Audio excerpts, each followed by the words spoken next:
प्यारे बच्चों, जैसा कि आपको पता है हम अपना 11वां पाठ ऐसे थे नेहरू जी का पठन और व्याख्या कर रहे थे। और इस पाठ में अब तक हमने नेहरू जी के बारे में जाना, और जैसे पाठ में भी बताया गया है, जो अध्यापिका जी हैं जो वो बच्चों को नेहरू जी के बारे में जानकारी देने के लिए आई, और बच्चे भी नेहरू जी के बारे में जानने सुनने के लिए काफ़ी उत्सुक थे। और स्कूल में भी बाल दिवस की तैयारियां बहुत ज़ोर शोर से चल रही थी, जैसे कि इस समय हमारे स्कूल में चल रही। तो 14 नवंबर को ही बाल दिवस है। आपको अब बताने की कोई आवश्यकता नहीं, आपको पता चल गया है कि नेहरू जी लोगों के प्रिय नेता थे और वे बच्चों को बहुत प्यार करते थे, और बच्चे भी उन्हें प्यार से चाचा नेहरू या चाचा का संबोधन करते थे। और इस कारण से हम कहेंगे नेहरू जी का जो जन्मदिन है वो बाल दिवस के रूप में मनाया जाता है। तो कहा जाता है चाचा, जैसे चाचा नेहरू जो है ये शब्द, इसके बारे में मैंने बताया था, जो बच्चे शायद वो बात अपने माँ बाप से नहीं कर पाते हैं या करवा पाते हैं, वो अपने चाचा से कहवा देते हैं या करवा लेते हैं। इस कारण से बच्चे नेहरू जी को चाचा नेहरू के नाम से संबोधित करते थे। और प्रधानमंत्री के पद पर रहते हुए नेहरू जी प्रधानमंत्री के पद पर थे, तभी भी उस समय पत्र के माध्यम से लोग अपने विचारों का आदान प्रदान किया करते। तो बच्चे भी उस समय नेहरू जी को पत्र लिखा करते थे, उनके पास ढेरों पत्र आते थे, और बच्चों के ढेरों पत्र के वे जवाब भी स्वयं दिया करते थे। प्रधानमंत्री के पद पर रहते हुए वे बच्चों के पत्र का उस समय जवाब लिखा करते थे। तो इससे क्या पता चलता है कि वो बच्चों से उनका बड़ा लगाव था। तो ये बच्चों के लिए वो प्रधानमंत्री के पद पे जो भी आसीन होता है उसके पास समय की कमी होती है, इसको आप जान लीजिए। और उस समय भी वे समय निकालकर स्कूलों में जाया करते थे और बच्चों से मिला करते थे। यहाँ तक कि प्रधानमंत्री आवास में वे बच्चों को आमंत्रण भी करते थे, उनको बुला लेते थे। तो इस कारण से उनका जो बच्चों से जो प्रेम था वो सबको पता ही है, और बच्चे उनको चाचा नेहरू के नाम से ही पुकारा करते। तो ये था हमारा अब तक के पाठ का, और हम 2 घटनाएं इसके अंदर बताई गई हैं, जिससे कि पता चलता है कि वो बच्चों से कैसे प्रेम और कितना प्रेम करते थे। तो ये दोनों घटनाओं के बाद मैं फिर से पढ़ देता हूँ। वे इतने हंसमुख और सरल थे कि बच्चों के साथ बच्चे बन जाते थे। ये नेहरू जी की बात की गई है कि वे इतने हंसमुख और सरल थे कि बच्चों के साथ वे बच्चा बन जाते थे।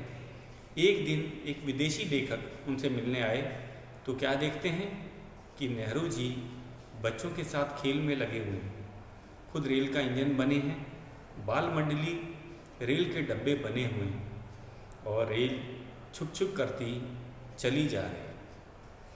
तो हमने क्या देखा कि जो नेहरू जी बच्चों के साथ खेल रहे थे, एक विदेशी पत्रकार उनसे मिलने आया था। लेखक जो थे वे प्रधानमंत्री से मिलने आए थे कि चलो भारत के प्रधानमंत्री से कुछ उनकी मुलाकात थी। वे प्रधानमंत्री आवास में पहुँचे तो उनको रोका गया, लेकिन इस लेखक ने अपने विचार बताए थे कि जब उसने देखा कि भारत का प्रधानमंत्री बच्चों के साथ खेल रहे हैं, और वो खेल कौन सा था, रेलगाड़ी का। उसमें नेहरू जी खुद इंजन बने थे, और जो बाल मंडली मतलब बच्चों का जो समूह था वे रेल के डब्बे बने हुए थे, और ये रेल छुक छुक करके चल रही थी। मतलब नेहरू जी बच्चों के साथ खेल में लगे हुए थे। तो ये बात जब अध्यापिका जी बताती हैं तो बच्चों की हंसी गूंज उठती है। बच्चे जानकर खुश होते हैं नेहरू जी का बच्चों के प्रति प्रेम। तो आगे आगे का हम पठन और व्याख्या शुरू करते हैं। एक बार नेहरू जी सेवाग्राम में बाल मंदिर में घूम रहे थे। वहाँ बच्चों के नृत्य का रोचक कार्यक्रम था। 4 साल की एक बच्ची नेहरू जी से बोली, आप भी हमारे साथ नाचिए। नेहरू जी हंस पड़े और बोले, इस बार नहीं, अगली बार नाचना सीख कर आऊँगा, तब ज़रूर तुम्हारे साथ नाचूँ। बच्ची जिद करने लगी और उनका हाथ पकड़कर खींचने लगी। नेहरू जी उसकी बात ठुकरा नहीं सके और बच्चों के साथ नाच में शामिल हो गए। तो ये घटना है सेवाग्राम के बाल मंदिर, एक विद्यालय की घटना है। और वहाँ पे बच्चों का नृत्य का कार्यक्रम चल रहा था। शायद बच्चे अभ्यास कर रहे थे और तभी एक 4 साल की एक छोटी सी बच्ची ने, उसे क्या पता कि वो किसी भारत देश के प्रधानमंत्री के साथ बात कर रही, उसे ये बात शायद नहीं पता हो, उसने भी नेहरू जी से अपने साथ नाचने के लिए कहा। नेहरू जी ने पहले तो मना करना चाहा कि नहीं, इस बार नहीं, अगली बार मैं नाच सीख कर आऊँगा तो तुम्हारे साथ नाचूंगा। लेकिन वो बच्ची थी, जिद पर अड़ गई। उसे क्या पता कि वो प्रधानमंत्री के साथ बात कर रही है और उनको नचाने की जिद कर रही है। लेकिन नेहरू जी उसकी बात ठुकरा नहीं सके और वो बच्चों के साथ नाच में शामिल हो गए। तो इससे क्या पता चलता है बच्चों के प्रति नेहरू जी का प्रेम। तो काश हम भी वहाँ उस समय होते। एक साथ सभी छात्र बोल उठे जब अध्यापिका ये किस्सा सुना रही थी। बच्चों ने जब ये बात जानी कि नेहरू जी एक छोटी सी 4 साल की बच्ची के जिद को भी मना नहीं कर पाए और फिर उन्हें वे नाच में भी शामिल हो गए। तो बच्चे भी कल्पना करते हैं, काश हम भी उस समय वहाँ होते। एक साथ सभी छात्र बोल उठे। तो बच्चे भी चाहते थे कि शायद ये दृश्य अगर देखने को मिलता तो बहुत अच्छा होता, काश हम लोग भी उस समय वहीं पे होते जहाँ पे ये घटना घटी है, मतलब कि सेवाग्राम के बाल मंदिर। अध्यापिका जी ने आगे बताया, नेहरू जी की बच्चों की प्रतिभा के विकास में गहरी रुचि थी। नेहरू जी की बच्चों की प्रतिभा के विकास में गहरी रुचि थी। सन 1948 में जब केशव शंकर पिल्लै ने बाल चित्रकला प्रतियोगिता आयोजित करने का विचार लोगों के सामने रखा तो नेहरू जी ने तुरंत इसका समर्थन किया। उन्होंने इस कार्यक्रम को प्रोत्साहन और सरकारी सहायता दिलवाई। नेहरू जी जीवन भर शंकर अंतर्राष्ट्रीय बाल चित्रकला प्रतियोगिता के वार्षिक पुरस्कार वितरण समारोह में मुख्य अतिथि बनकर आते रहे। वे बड़े चाव से बाल लेखकों और बाल चित्रकारों के साथ फोटो खिंचवाते थे। ऐसी थी उनकी सरलता और बच्चों से प्यार। तो ये 1948 जब देश आज़ाद हो चुका था, आज़ाद हुए 1 साल हो चुका था, तब केशव शंकर पिल्लै जी थे। उन्होंने एक विचार रखा था किसके आगे, प्रधानमंत्री के आगे, कि बच्चों के लिए भी चित्रकला प्रतियोगिता होनी चाहिए। और इस प्रतियोगिता को शुरू करने के लिए कुछ धन की भी ज़रूरत थी, क्योंकि बिना सरकारी सहायता के इतनी व्यापक स्थल पर इतनी बड़ी बाल प्रतियोगिता कैसे रखी जाएगी। तो नेहरू जी को जैसे ही पता चला तो उन्होंने तुरंत केशव शंकर पिल्लै जी का समर्थन किया। न केवल समर्थन किया बल्कि प्रोत्साहन के लिए, जैसे कि प्रोत्साहन के लिए बच्चों को पुरस्कार दिए जाते हैं और वार्षिक पुरस्कार वितरण समारोह के लिए धन की ज़रूरत पड़ती है, तो उनके लिए सरकारी सहायता भी दिलवाई। तो बच्चों को चित्रकला के प्रति प्रोत्साहन करने के लिए वे नेहरू जी भी आगे आए और जीवन भर उन्होंने, ये अब प्रतियोगिता अंतर्राष्ट्रीय स्तर पर होती है। उस समय इसकी शुरुआत 48 में हुई थी, 1948, देश की आज़ादी के 1 साल बाद इसकी शुरुआत की गई थी। और आज ये अंतर्राष्ट्रीय बाल चित्रकला प्रतियोगिता के रूप में इसमें न केवल देश के बल्कि विदेश के बच्चे भी इस चित्रकला प्रतियोगिता में भाग लेते हैं। और जब तक नेहरू जी जीवित रहे वे इस अंतर्राष्ट्रीय बाल चित्रकला प्रतियोगिता का जो वार्षिक पुरस्कार वितरण समारोह होता है उसके अध्यक्ष बनकर आते थे। मतलब अपने हाथों से वे बाल कलाकारों को, बाल चित्रकारों को, बाल लेखकों को पुरस्कार देते थे, उनके साथ फ़ोटो खिंचवाते थे। ये फ़ोटो खिंचवाना का जो चलन था ये उस समय बड़ी बात मानी जाती थी कि अगर भारत के प्रधानमंत्री के साथ अगर किसी बच्चों का फ़ोटो खिंच जाए तो वो भी एक बड़ा पुरस्कार के ही रूप में माना जाता था। तो हमेशा वो बच्चों के लिए समय निकाल ही लेते थे। जैसे मैंने आपको बताया था कि भारत का जो प्रधानमंत्री है वो काफ़ी व्यस्त होता है, उसके पास समय की काफ़ी कमी होती है, लेकिन नेहरू जी जीवन भर जब तक उनकी मृत्यु नहीं हुई तब तक वे शंकर अंतर्राष्ट्रीय बाल चित्रकला प्रतियोगिता का उन्होंने जो वार्षिक पुरस्कार समारोह होता है उसमें अध्यक्ष बनकर आए। अपने हाथों से बच्चों को प्रोत्साहित किया, पुरस्कार दिया और अपने साथ बच्चों का मनोबल बढ़ाने के लिए फ़ोटो भी खिंचवाते थे। तो उस समय फ़ोटो खिंचवाना प्रधानमंत्री के साथ ये बहुत बड़ी बात थी। तो इससे क्या पता चलता है कि वे काफ़ी सरल थे और उनका जो बच्चों के प्रति जो प्रेम था वो बहुत अधिक था।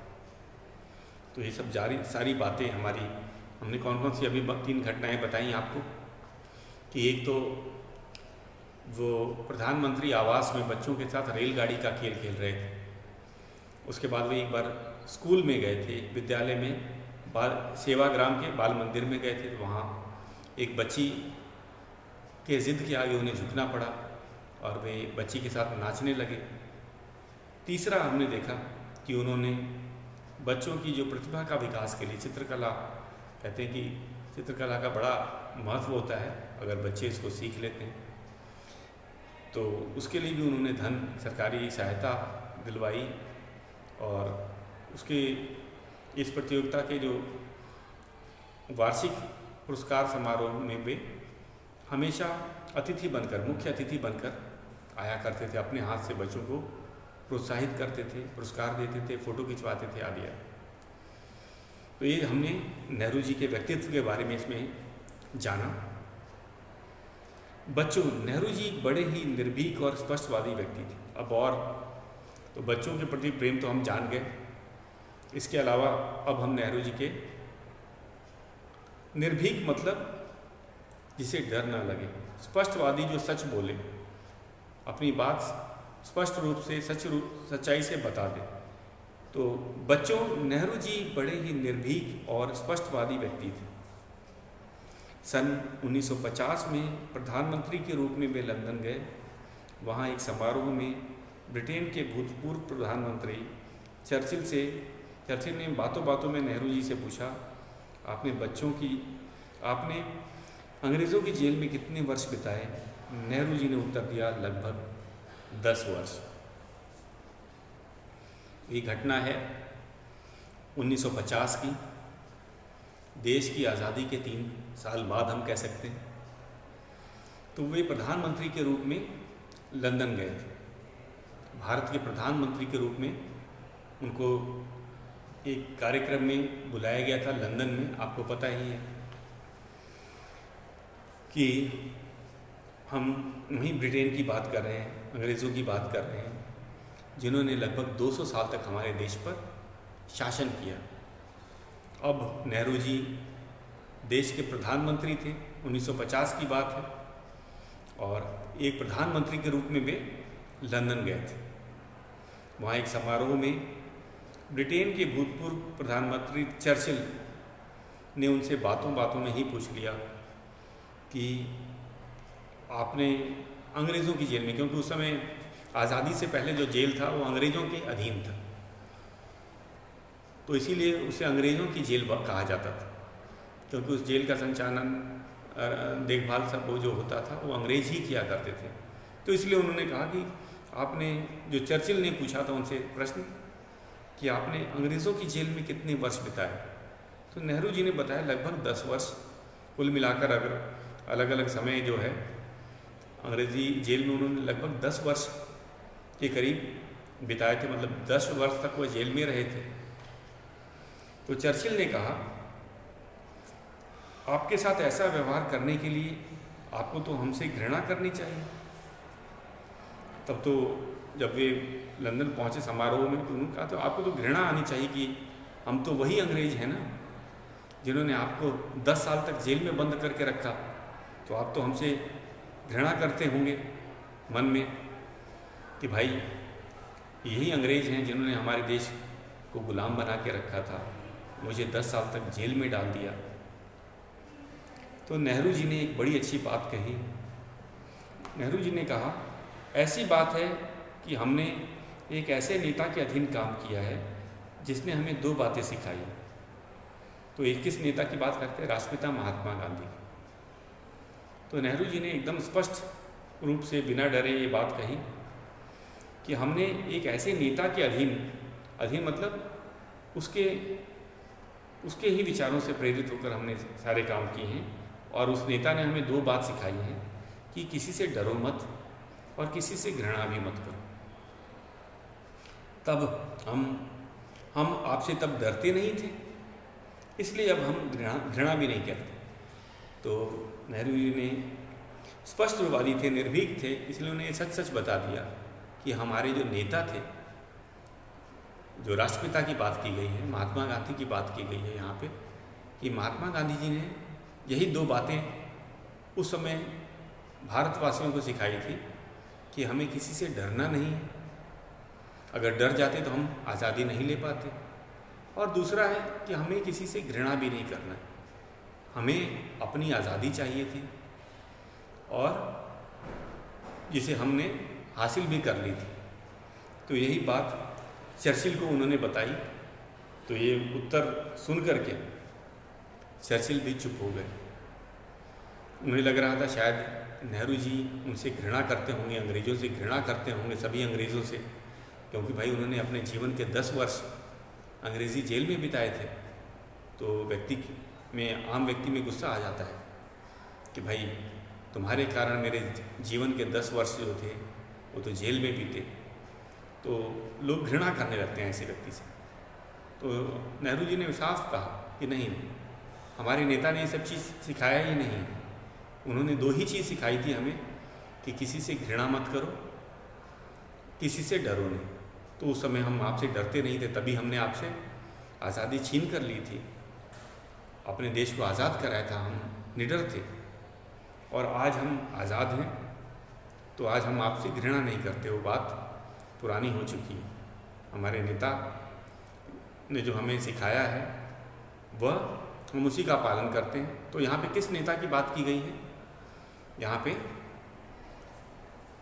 भारत के राष्ट्रपिता महात्मा गांधी की बात। महात्मा गांधी ने ही लोगों को उस समय सिखाया था, नेहरू जी को और जितने भी नेता थे, कि हमें निडरता से काम करना है, बिना लड़े, बिना डरे। और आज आज़ादी के बाद हमें घृणा भी करना नहीं सिखाया गया। अगर वो घृणा करते तो क्या प्रधानमंत्री के रूप में वो लंदन जाते? नहीं जाते। तो लेकिन वे लंदन गए थे भारत के प्रधानमंत्री के रूप में, और अंग्रेज़ों को ये बात, यहाँ तक कि हम कह सकते हैं कि वहाँ के चर्चिल की बात कर रहे हैं, जो ब्रिटेन के उस समय प्रधानमंत्री थे, उनको ये बात उन्होंने सच सच बता दी।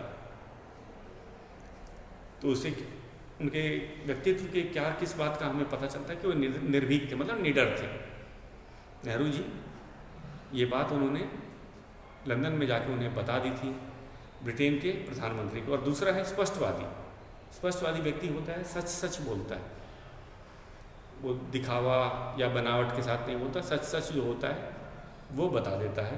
तो इसलिए हम कहेंगे कि नेहरू जी निर्भीक भी थे और स्पष्टवादी भी थे।